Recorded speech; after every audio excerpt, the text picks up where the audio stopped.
Bonjour et bienvenue à notre introduction sur les calculs de dilution, de concentration et de masse volumique. Nous en sommes maintenant rendus à l'introduction à la chimie des solutions.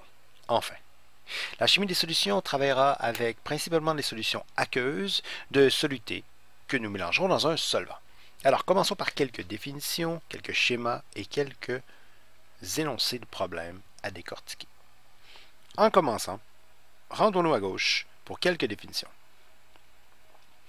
La solution sera abréviée SOLN dans les prochaines vidéos. Cela réfère à un mélange homogène, c'est-à-dire qu'il ne présente qu'une seule phase de deux ou plusieurs constituants, qu'ils soient solides ou liquides, ou même gazeux. Un soluté, abrévié SOLT, est le constituant d'une solution présent en petite quantité, et on référera au constituant qui est en grande quantité par le nom de solvant, abrévié SOLV. En dessous sont présentées trois situations de schéma que je vais probablement utiliser à quelques reprises.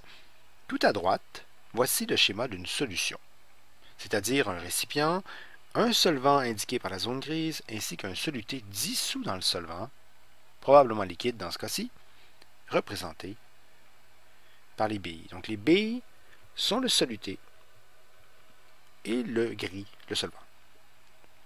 Un mélange homogène qui serait constitué de deux liquides, totalement miscibles l'un dans l'autre, c'est-à-dire totalement solubles l'un dans l'autre, je le représentais par une zone ombragée, mais il n'y aurait pas de solvant et de soluté différemment représentés. Et tout à gauche, ce n'est pas une solution qui est représentée à ce moment-là, c'est un mélange hétérogène, c'est-à-dire deux phases. Une phase où les grains se sont agglutinés pour former un précipité dans un liquide. Et à ce moment-là, on a un mélange hétérogène, c'est une suspension d'un solide dans un liquide. Ce n'est pas une solution. Alors, continuons notre étude avec deux définitions qui sont cruciales à votre compréhension et que vous devez impérativement apprendre par cœur. La première est celle de la concentration d'une solution. On réfère à la concentration d'une solution par la lettre C. Par exemple, concentration d'une solution sera décrite par C du soluté qui est dans la solution. Et la concentration d'une solution, c'est quoi? C'est la relation entre le nombre de moles de soluté, le N soluté au numérateur, et le volume total de la solution finale, en bas, indiqué par V solution. Pour les liquides, ce sera des moles par décimètre cube, et pour les gaz, ce sera des moles par mètre cube. Cette définition, elle est cruciale. Mol de soluté par volume de solution. Par exemple, si un énoncé nous mentionne solution de HNO3 0,105 mol par décimètre cube, vous devez décortiquer cet énoncé et le rendre plus explicite. Par exemple, ce que vous allez faire, vous allez rajouter après solution le mot aqueuse. Parce que s'il n'est pas mentionné spécifiquement le solvant, c'est alors que le solvant est de l'eau. La solution est aqueuse. On l'omet de le dire, puisque c'est très typiquement seulement les solutions aqueuses que nous allons travailler. Le soluté sera mentionné juste après, et la concentration du soluté par la suite. Si notre concentration en soluté de HNO3 est de 0,105 mol pour 1 décimètre cube, il faut que vous rajoutiez ce que j'ai mis entre parenthèses, pour être certain de maximiser votre compréhension. C'est 0,105 mol du soluté, qui est le HNO3, à chaque fois que j'ai 1 cm3 de volume de la solution totale, au complet, solvant et soluté. Pas seulement du soluté, mais solvant et soluté. Nous allons le pratiquer beaucoup. Et ensuite, l'autre définition la plus importante du coin, c'est celle de masse volumique. La masse volumique, on travaille déjà depuis très longtemps avec la masse volumique, mais présentement dans les problèmes que nous allons essayer, vous allez voir, ça devient un tout petit peu plus difficile à comprendre à quoi ça réfère. Très simplement, la masse volumique réfère à la masse de quelque chose qui occupe un certain volume de ce quelque chose.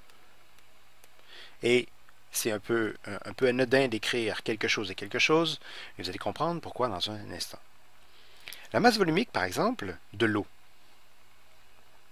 Si j'écris, au lieu de la masse volumique, un P, qui est en fait la lettre ρ dans l'alphabet grec, le ρ de la substance pure, par exemple le ρ de l'eau, la masse volumique de l'eau, c'est la masse de l'eau divisée par le volume qu'occupe cette eau à cette température-là.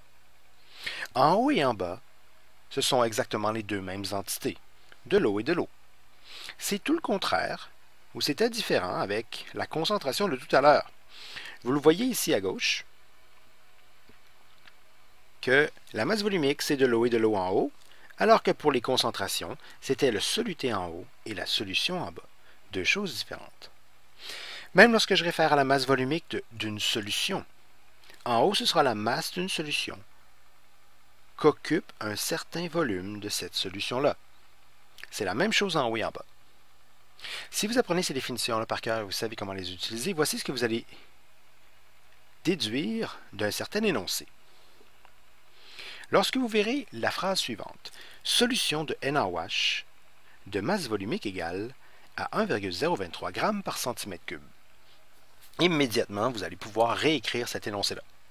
Vous allez rajouter plusieurs choses. C'est une solution aqueuse. Ce n'est pas mentionné, mais c'est implicite. De NaOH. NaOH, c'est le soluté. Et ensuite, de masse volumique égale à 1,023 g par centimètre cube. Le reste de la phrase ne parle pas du soluté, NaOH, mais bien de la solution qui contient le solvant et le soluté. Alors, si le solvant c'est de l'eau et que le soluté c'est du NaOH, l'ensemble des deux, c'est-à-dire la solution, a une masse volumique de 1,023 g par centimètre cube, vous allez réécrire immédiatement la masse volumique de la solution. C'est 1,023 g de solution à chaque fois qu'il y a 1 cm3 de solution occupée. Toujours la même entité au numérateur et au dénominateur. Toujours, pour les masses volumiques. Voici les deux erreurs les plus fréquentes que vous allez effectuer avec la masse volumique. Vous allez, principalement, écrire masse volumique de solution, c'est quoi? 1,023 g du soluté. À chaque fois que j'ai 1 cm3 de solution, vous allez confondre la masse volumique avec la concentration, où on place un soluté et une solution en haut et en bas. Vous ne devez pas faire cette erreur-là. C'est faux comme définition. Moins fréquemment, vous allez écrire 1,023 g de soluté à chaque fois que j'ai 1 cm3 de soluté. Vous allez faire cette erreur moins fréquemment, mais tout de même, soyez à l'affût. C'est toujours la même chose en haut et en bas, mais ça réfère toujours à ce qui est mentionné dans l'énoncé. Si c'est de la solution, il faut écrire solution en haut, solution en bas. Si on marque masse volumique de soluté, à ce moment-là, ce sera vrai. Ce sera soluté et soluté, en haut et en bas. Ceci n'est qu'une petite introduction au concept de solution. Nous allons repratiquer en classe avec des énoncés de masse volumique où vous devrez décortiquer les énoncés en trouvant le solvant, le soluté, ainsi que la solution, sa concentration et sa masse volumique. À bientôt. Bon travail.